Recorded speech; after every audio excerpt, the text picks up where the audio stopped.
alguns estavam a favor dos judeus e outros a favor dos apóstolos. Esse texto aqui de Atos 14, versículo 4, ele mostra como esse ponto vai acontecer com a pregação do Evangelho. Vai haver uma divisão. A gente não quer que o Evangelho divida nada. Essa não é a nossa vontade. A gente não quer que o Evangelho divida absolutamente nada. Mas, naturalmente, quando você pregar o Evangelho, haverão divisões. Não perca o texto de Atos e abra lá em Lucas, capítulo 12. Lucas, capítulo 12, versículo 49. Lucas 12, 49. Como nós vemos, os apóstolos estão pregando e Deus está salvando. Há uma resistência, o versículo 2. Versículo 1, os apóstolos pregam e Deus vai agindo com poder. No versículo 2, há uma resistência, um veneno para desviar as pessoas de Cristo Jesus. No versículo 3, os apóstolos continuam pregando com firmeza, com autoridade, com poder, corajosamente. O Senhor confirma a palavra por meio de sinais, prodígios, curas, milagres. Ele confirma a mensagem da graça do Evangelho com esses sinais. Esse é o propósito dos sinais que Deus faz. Mas o povo fica dividido. Um grupo fica com os judeus, que estão envenenando a mente das pessoas, e outro grupo fica com Barnabé e Paulo. Então, lá em Lucas 12, 49, vai dizer o quê? Jesus está dizendo: eu vim para lançar fogo sobre a terra. Opa! A ideia de juízo. Ele veio para trazer juízo sobre a terra. E bem quisera que já estivesse a arder. Então veja, o Evangelho tem dois lados.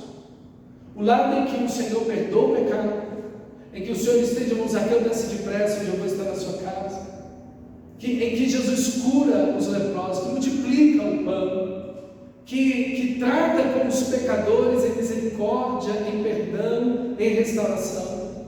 Mas há um outro lado do Evangelho, que é o lado do juízo. Aquele que não crê já está julgado. Então o Evangelho sempre traz as duas medidas. É uma moeda de dois lados. Você não pode apresentar só um lado da moeda do Evangelho. Você precisa apresentar o outro lado dessa moeda, que é exatamente esse aqui, ok? E bem quisera que já estivesse a arder. Tenho, porém, batismo com o qual hei de ser batizado, e quanto me angustio até que o mesmo se realize. Supondes que vim para dar paz à terra, mas ele não é o príncipe da paz.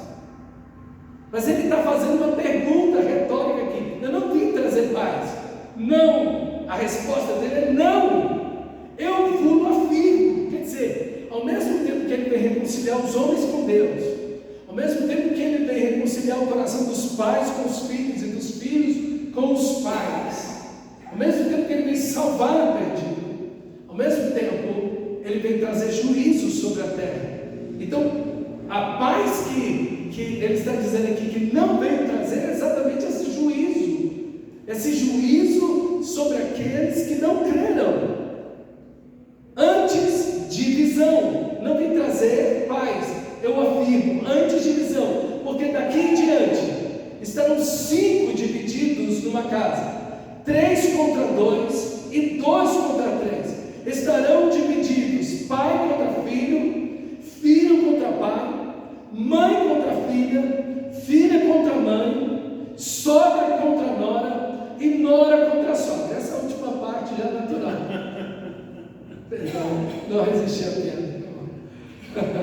Mas, de fato, veja, o que Jesus está dizendo é que, além do juízo que o Evangelho traz àquele que não crê, o juízo aqui também, a divisão que Jesus está dizendo, é que pessoas vão precisar abrir mão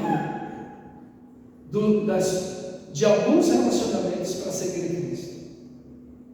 Jesus vai dizer em próprio Lucas capítulo 14, Se você me ama mais do que a si mesmo, do que você tem, do que seu pai, sua mãe, seu cônjuge, seus filhos, seus irmãos, se você os ama mais que a mim, você não faz isso.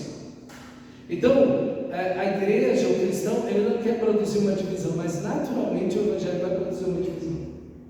É natural isso. Não tem como evitar isso. Paulo vai dizer isso. Nós pregamos o evangelho, nós somos o bom perfume de Cristo. Para uns, nós somos cheiro de vida para a vida. Para outros, o mesmo cheiro é de morte para a morte.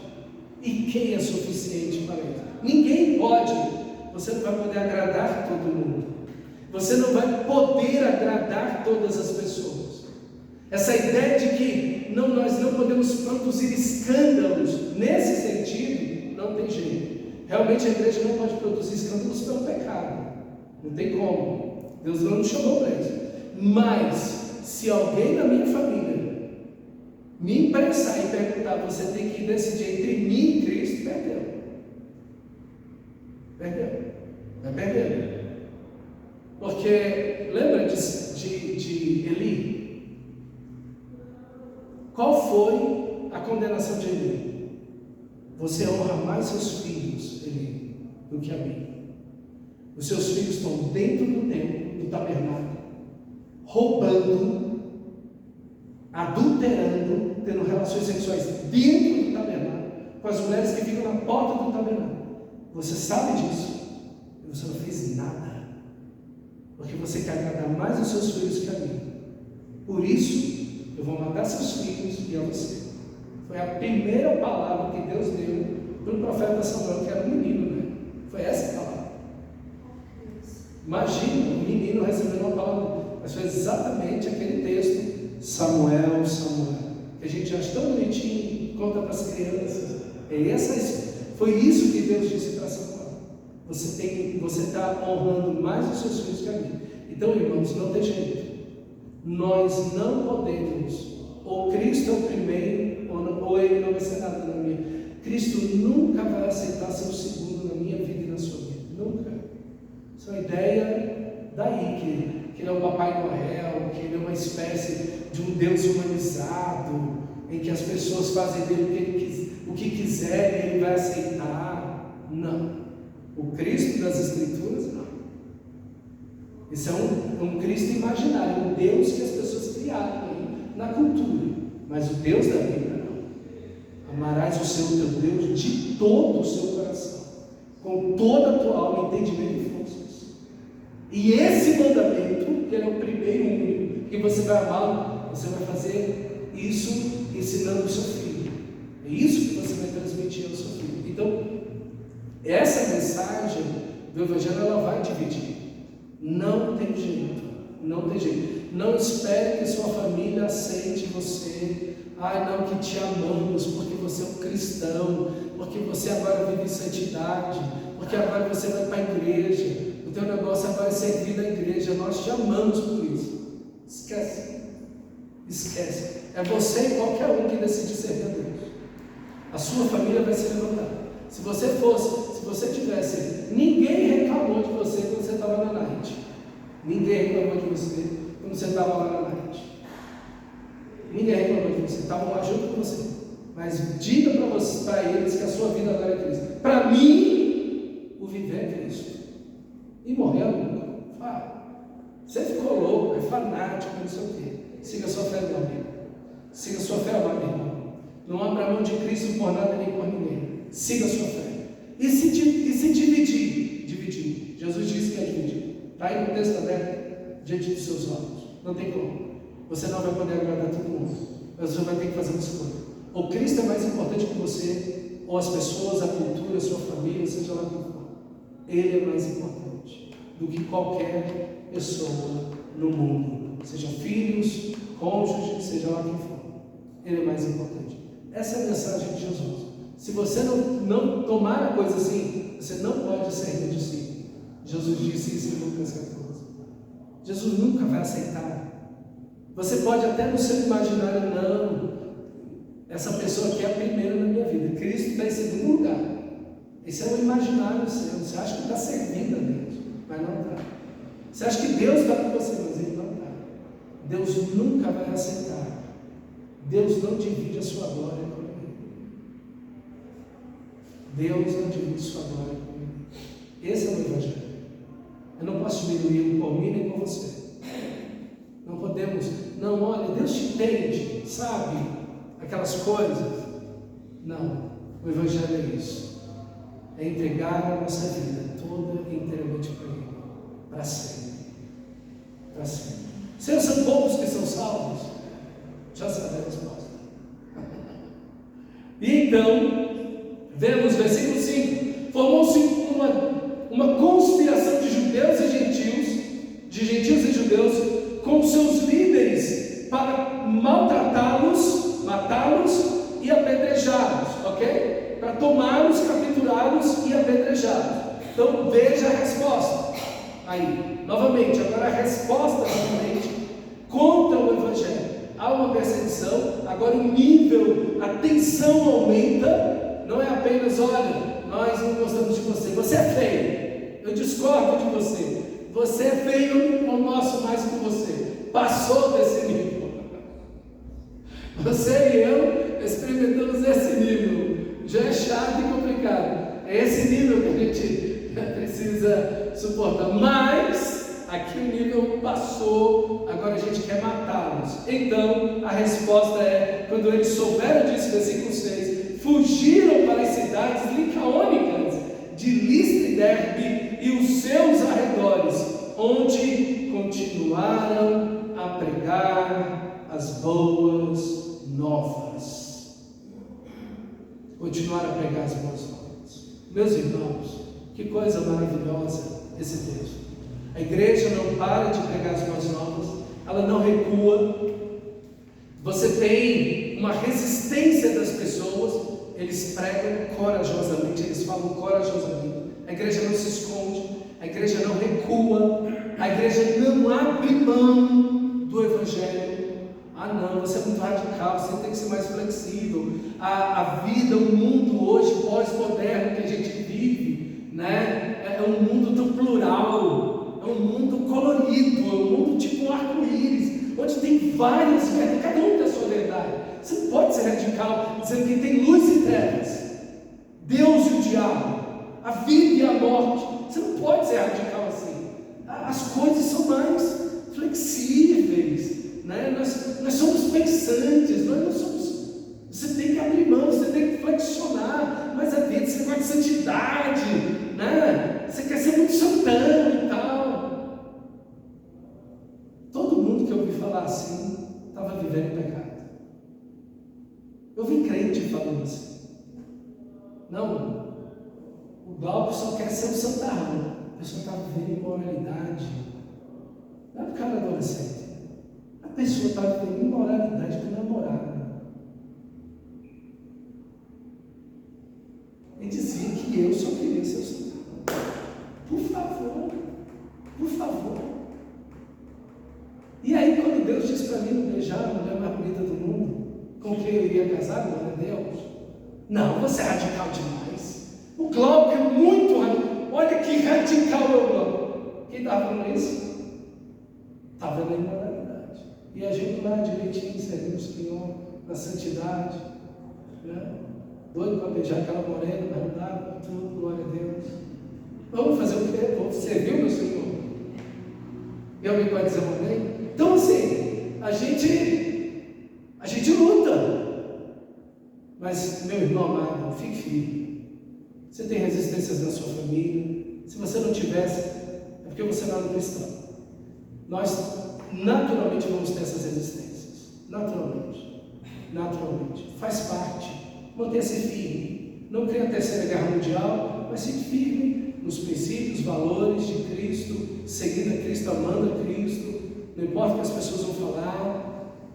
Siga a sua vida cristã, fervoroso, cheio de Deus, glorificando o Senhor. Sabendo que as resistências ao Evangelho são naturais. É natural. Jesus já disse em Lucas 12, 49 que isso ia acontecer. Então, siga firme em Cristo Jesus. E agora vamos ver o poder do Evangelho. O poder do Evangelho. Esse texto que vem do versículo 8 até o versículo 20 é lindo. Ele começa com a vida, versículo 8, até o 10. Ele termina com a vida, versículo 20. Ok? No versículo 8 até o 10, um homem aleijado de nascença é curado. No versículo 20, Paulo é ressuscitado. Depois, a morte, versículo 11 até o 13, é morte. Ok? Quiseram idolatrar, fazer de Barnabé e Paulo ídolos. A morte, a idolatria.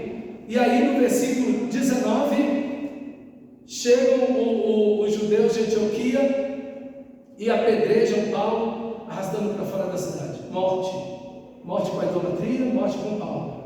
E no meio a pregação, o início da pregação do Evangelho. Ok? Então é a estrutura muito bonita desse foi assim que ele foi desenhado. Olha aí o versículo 8. Em Listra havia um homem paralítico dos pés, aleijado desde o nascimento, que vivia ali sentado e nunca tinha andado. Ele não via Paulo falar. Quando Paulo olhou diretamente para ele e viu que o homem tinha fé para ser curado, Deus já tinha salvado o cara. Está vendo? Ele está ali ouvindo o Evangelho. Ele está ali ouvindo a mensagem do Evangelho. Veja que aqui Paulo não vai para uma sinagoga. Não tem uma sinagoga nesse local. Então não tinham nem 7 judeus reunidos nesse local, nessa cidade de Listra, para poder ter uma sinagoga. Você tinha que ter 7 judeus para ter uma sinagoga. Então veja, na cidade anterior tinha uma sinagoga, aqui não tem. Eles já estão pregando, falando da graça de Deus, do amor de Deus para as pessoas. Esse homem está ouvindo a mensagem. Então quando Paulo vê que ele tem fé para ser curado, versículo 10, disse-lhe, e aí a ousadia dele, disse-lhe em alta voz, levanta-te, fique em pé. Com isso o homem deu um salto e começou a andar. Irmão, glória a Deus. Você vê o propósito da cura. Vê o propósito da cura, do milagre.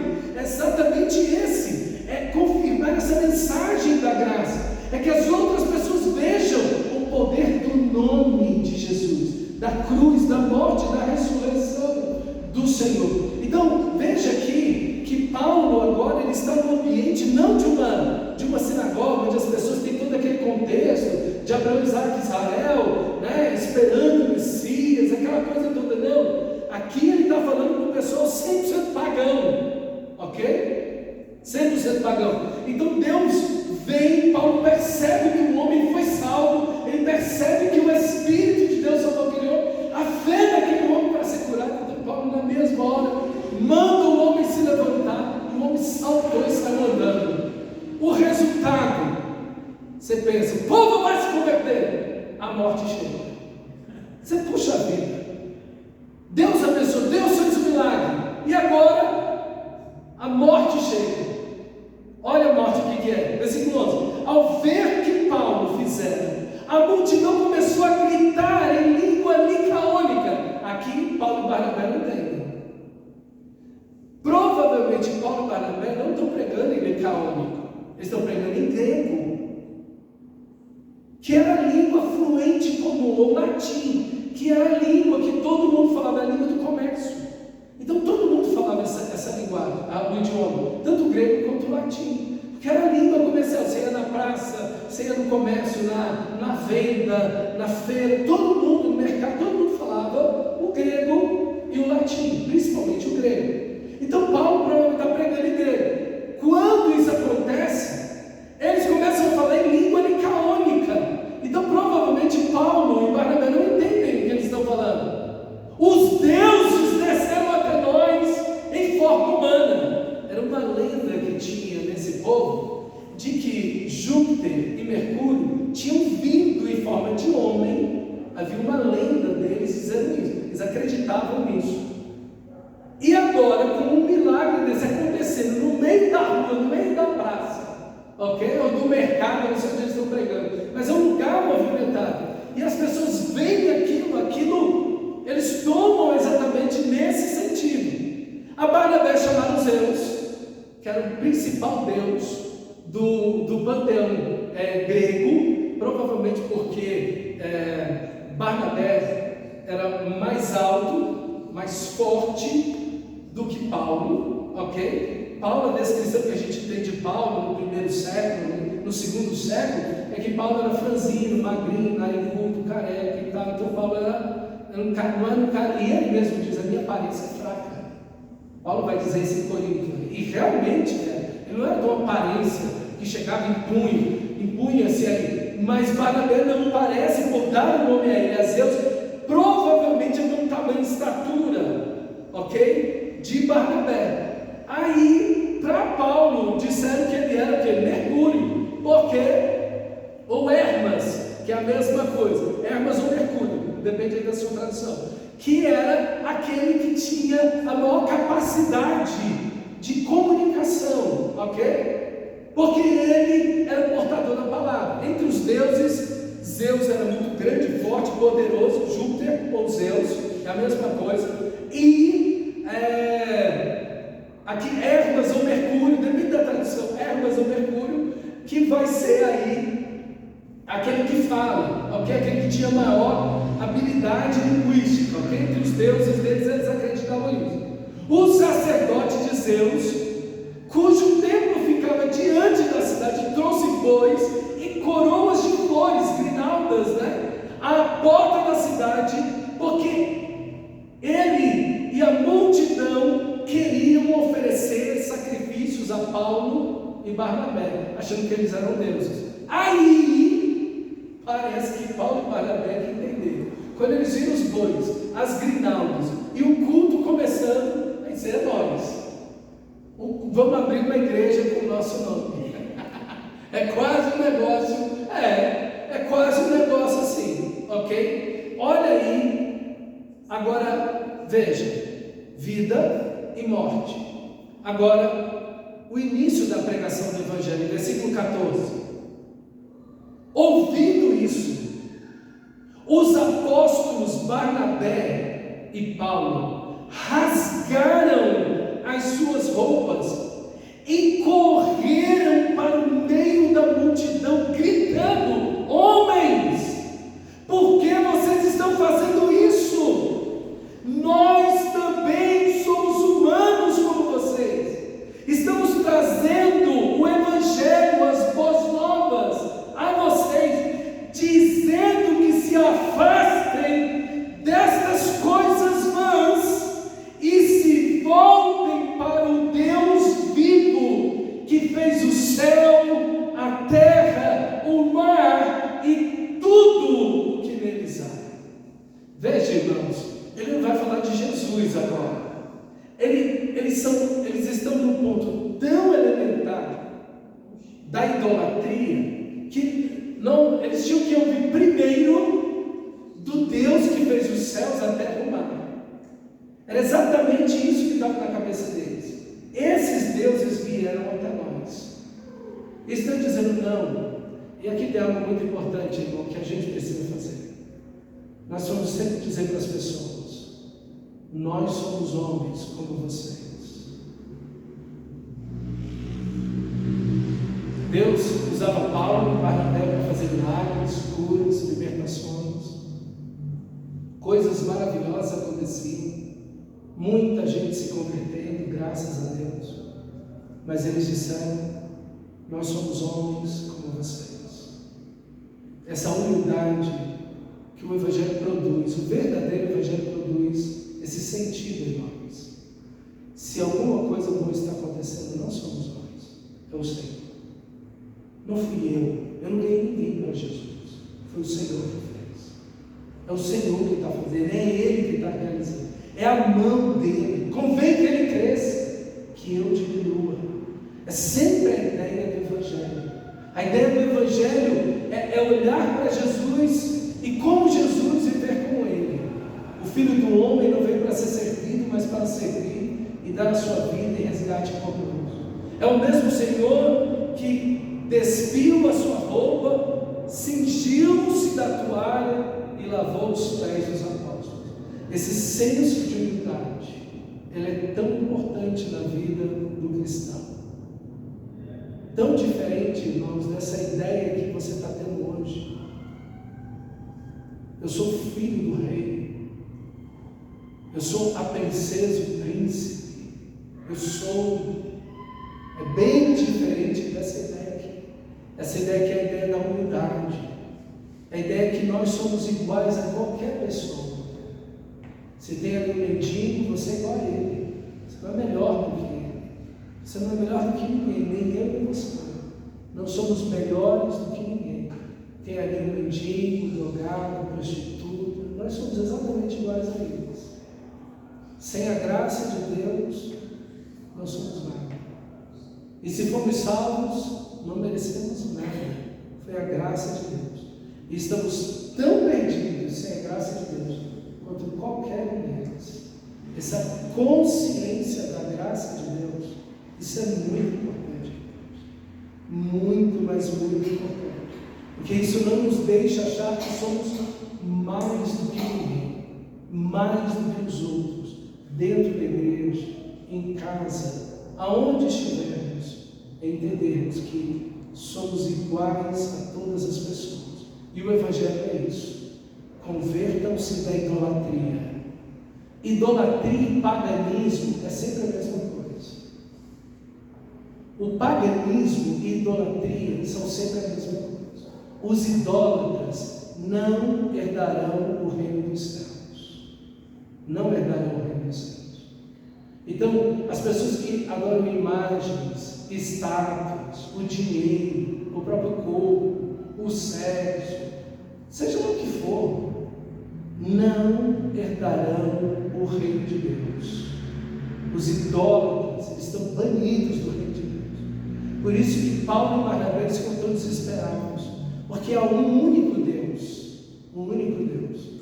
Paulo e Barnabé poderiam até falar assim: não, deixa eles falar um pouquinho, né? A gente fez os milagres, pegou bonito, deixa eles pelo menos matar um boizinho para a gente, né? Para levantar a moral. A gente está numa situação meio complicada, né? Está sofrendo demais aqui a pregação do Evangelho. Vamos deixar uma pessoa pelo menos, né, fazer um louvorzinho aqui para a gente. Mas não, eles rasgam as roupas e correm no meio do povo, justamente no estado de humilhação. Eles se humilham diante de todo mundo. Eles rasgam as suas roupas e correm no meio do povo e dizem: por que vocês estão fazendo isso? É exatamente o contrário. Nós estamos pregando aqui o Evangelho para vocês abandonarem essas coisas vãs, que é a idolatria. Tudo isso é mentira. Tudo isso é engano. Irmãos, quantos crentes hoje estão sem coragem de dizer isso nos católicos? Que adoram estátuas, adoram imagens. Quantas vezes nós estamos sem coragem de dizer isso para a gente que está adorando o dinheiro, o emprego, o diploma que tem? Quantas vezes nós estamos, dia 31, estou eu lá imprimindo uma página para o Mateus na loteria. Assim de gente, o bolão de 600 milhões. E a menina que está lá, já me conhece, já tem um tempo, porque eu vou de vez em quando lá imprimir, lá é mais barato. E aí, entreguei lá para imprimir, ela: puxa, aí, vai jogar e tal, 600 milhões. Quem será que vai ganhar? Eu falei: olha, querido, tem uma riqueza que é de graça, que você pode ter certeza que vai receber. Ninguém aqui sabe se vai receber esse prêmio, quantas pessoas vão ser. Mas existe o Evangelho, o amor de Deus, que é inesgotável. E Ele é uma certeza para você. Você pode ter. É a maior riqueza do mundo. Eu quero dizer para você que todas essas pessoas, a pessoa que ganhar, não vai levar isso para a eternidade. E aonde essa pessoa estará daqui depois quando morrer? Ela vai deixar os 600 milhões para trás. Mas e aonde ela vai passar a eternidade? Aonde ela vai estar? Com Deus ou no inferno? Eu falei: Cristo tem a certeza do seu amor. Ela falou: você está dizendo para mim a maior verdade da vida. O que você está dizendo para mim? e preguei o Evangelho para aquela moça. Falei de Cristo para ela. Falei para ela da certeza e da riqueza que ela pode ter de graça em Cristo Jesus. Eu espero que você tenha aproveitado também a mesma oportunidade do bolão para pregar o Evangelho. Glória a Deus. Meus irmãos, a gente precisa dizer para as pessoas que Deus as ama, mas que elas estão no caminho da perdição. Que é disso que elas devem se converter, é isso que elas devem abandonar. Que elas estão perdidas na idolatria. Que a idolatria é uma abominação diante de Deus.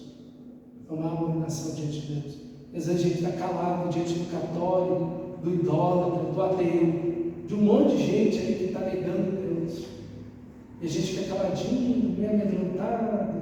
Não, no final, Deus vai dar um jeito em todo mundo. Não, olha, no final, não, quem sou eu para julgar? Não é você que julga não, filho.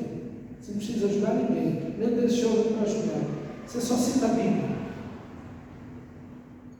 Cita o texto bíblico que os idólatras não herdarão o reino de Deus.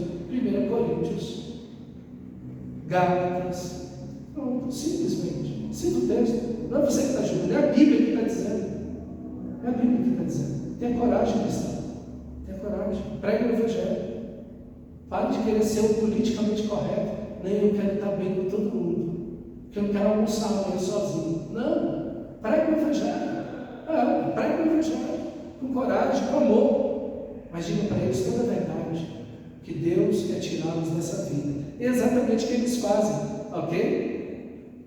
No passado, versículo 16, Ele permitiu que todas as nações seguissem seus próprios caminhos. Contudo, Deus não ficou sem testemunho. Mostrou sua bondade. Olha aí, Deus revelando-se na criação, Deus se revelando no cuidado, na bondade que Ele tem com todos os seres humanos, em todos os locais, ok? Mostrou a sua bondade, dando a vocês chuva do céu e colheitas no tempo certo, concedendo-lhes sustento com fartura e um coração cheio de alegria. Olha a bondade de Deus. Olha como Deus se revela. Existe alguém que está cuidando de tudo. Está cuidando das chuvas, do sol, das estações, dos tempos, das colheitas. Deus está cuidando dos animais. Deus está cuidando de mim, do meu corpo, da minha saúde. Deus está cuidando de tudo. Existe alguém cheio de amor e de graça, de misericórdia, que está cuidando de tudo nesse universo. Tudo nesse universo está sob suas mãos.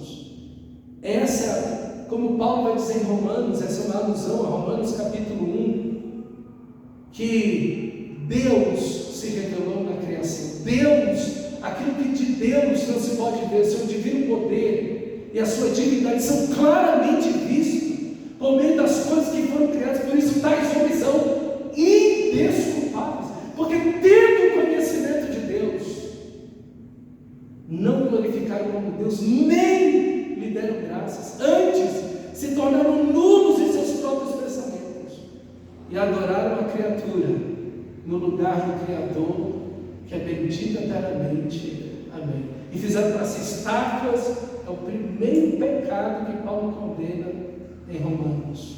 Exatamente aqui, provavelmente o que Paulo tinha em mente quando estava pregando, escrevendo Romanos, era exatamente esse momento aqui. E exatamente o mesmo argumento. Apesar dessas palavras, eles tiveram dificuldade para impedir que a multidão lhes oferecesse sacrifício. Tiveram dificuldade com isso. Enquanto nós vemos hoje, nós vemos os apóstolos aqui humilhados, falando contra a idolatria, exaltando a Deus, nem conseguiram chegar na pessoa maravilhosa de Jesus. Eles tiveram que pregar a partir da realidade mais básica que pode existir. É Deus que cria todas as coisas, sustenta todas as coisas. Agora olha para mim, um parêntese, nunca fale da mãe natureza. Isso se chama paganismo. Você está criando uma divindade, você está criando um Deus que cuida da natureza, chamado mãe natureza. Para com isso. Isso é paganismo. Chama-se neopaganismo, um novo paganismo.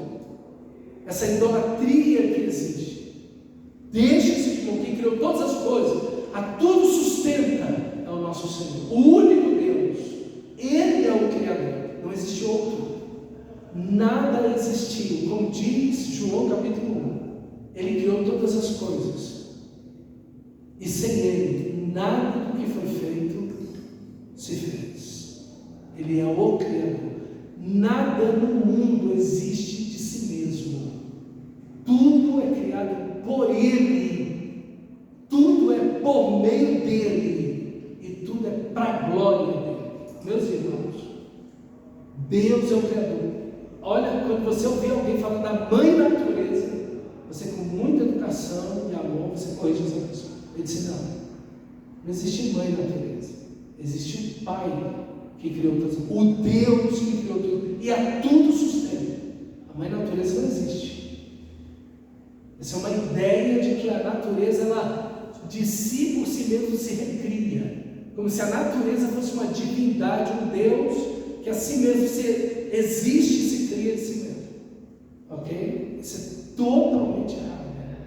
Totalmente errado. É Deus o Criador de todas as coisas, o sustentador de toda a vida. E é isso que afirma. Mas em meio àquele tumulto todo, gente gritando, aquele povo tentando matar os bezerros, aquela confusão toda, e Paulo e Barnabé falando que aquilo tudo é mentira, que eles são homens, e aquela coisa toda. Versículo 19. Então alguns judeus, chegados de Antioquia e de Icônio, os caras andaram cerca de 160 quilômetros. Só para isso aqui.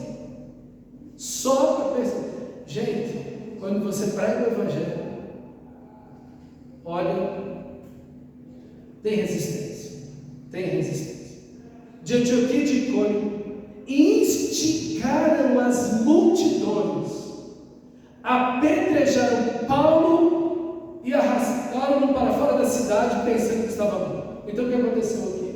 No meio daquele tumulto todo, eles começaram a instigar a multidão. Não, eles são mentirosos, eles não são nada. E aí os judeus já pegaram em pedras e começaram a jogar naquele tumulto todo.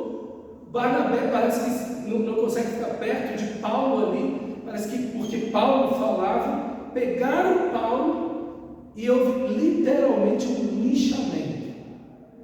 Ok? Os gregos e romanos, eles não tinham apedrejamento como os judeus, como prática de pena.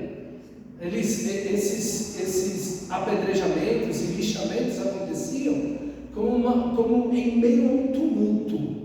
Exatamente como está aqui. A literatura greco-romana mostra exatamente que os apedrejamentos que aconteceram foram exatamente no mesmo ambiente. E sem a intervenção de uma autoridade, a pessoa morria mesmo. E aqui você não vê nenhuma autoridade, o governador da cidade, o administrador da cidade, nem o juiz, ninguém que interferiu nessa situação.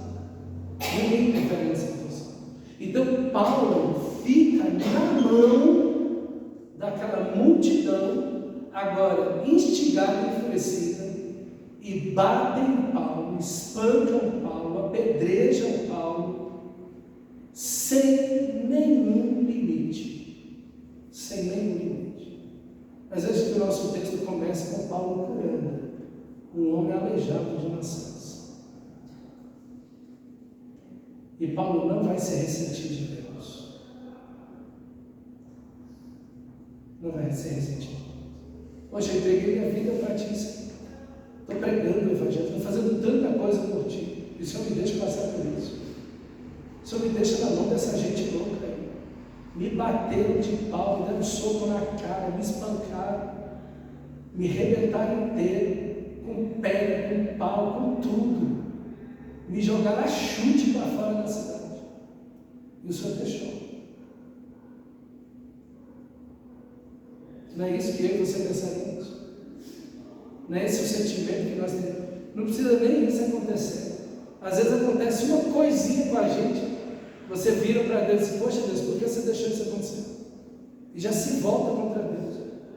uma coisa não deu certo, uma situação deu errado. O que você diz? Poxa Deus, por que você está deixando isso acontecer comigo? Estou aqui te servindo, por que você está deixando isso acontecer? Meus irmãos, mataram Paulo aqui. Pelos registros que existem no próprio texto e os registros que existem na história, sem nenhuma intervenção de nenhuma autoridade que salvasse, como acontecerá no capítulo 20 de Atos, a multidão ia despedaçar Paulo. Só não despedaçou porque os romanos chegaram e tiraram Paulo da mão da multidão. Não tinham matado Paulo em Jerusalém, no capítulo 20 de Atos. Ele teria sido despedaçado no meio da multidão. Aqui, sem nenhuma autoridade, como o texto diz, pensando que estava morto. Bateram até saber que Paulo morreu. Eu não tenho dúvida nenhuma aqui do milagre da ressurreição que Paulo tenha recebido aqui. Não tenho nenhuma dúvida, devido a todas as circunstâncias. O homem está pregando o Evangelho, servindo a Deus. E olha qual é a atitude dele. Então, versículo 20: mas, quando os discípulos se ajuntaram em volta de Paulo, aí já tem um grupo, já tem uma igreja, está vendo? Alguns irmãos, já tem alguns discípulos, alguns irmãos, algumas pessoas que já creram em Cristo, se aproximaram e se ajuntaram em volta de Paulo, porque jogaram ele fora da cidade, provavelmente com uma vala.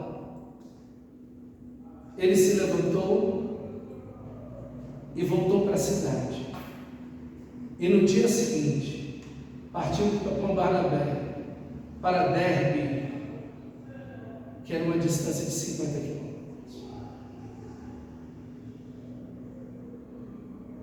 Irmão, um texto que começa com vida e que termina com vida. O poder do Evangelho é o poder da vida. Podem se levantar contra o Evangelho, contra os filhos de Deus. Veja, Paulo não está ressentido com Deus. Paulo continua pregando o Evangelho. Paulo continua com a sua vida em Deus. Ele não está aqui perguntando a Deus por que você deixou isso, por que isso aconteceu, ou por quê. Não. Ele simplesmente continua pregando o Evangelho, amando ao Senhor, servindo ao Senhor. E no meio de uma situação tão terrível como essa, Paulo está todo moído, todo arrebentado, creio eu, depois de ter morrido nessa situação. Esses poucos discípulos que cercam ele, provavelmente tem a mãe de um rapaz aqui, que vai ser o pastor da maior igreja do mundo, Timóteo. É desse lugar que nasce Timóteo, que desde a infância ouviu as sagradas letras da sua avó Lloyd e da sua mãe Alice.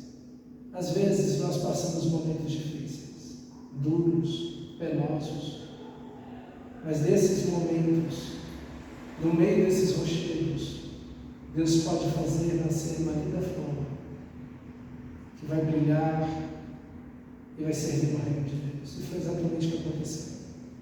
Num momento tão terrível como esse, diante da morte do próprio Paulo, de tanto sofrimento, de tanta perseverança, de tanta fidelidade a Deus, de tanta maturidade espiritual, de Paulo se levantar ali, voltar para a cidade, no dia seguinte, sob o poder de Deus. Não é ele, é Deus, é a graça de Deus, é o Espírito de Deus. Vamos fazer uma viagem de 50 quilômetros, para ser exato, 48 quilômetros. É só a graça de Deus e continuar pregando o Evangelho.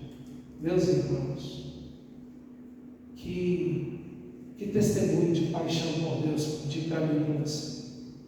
Esse homem amava a Deus, esse homem estava fervendo por Deus. Mas veja, no meio do sofrimento e como a gente sofre, pode inspirar muita gente a servir o Senhor, ou levar muita gente para longe do Senhor. Essas pessoas, esses irmãos viram como Paulo sofreu.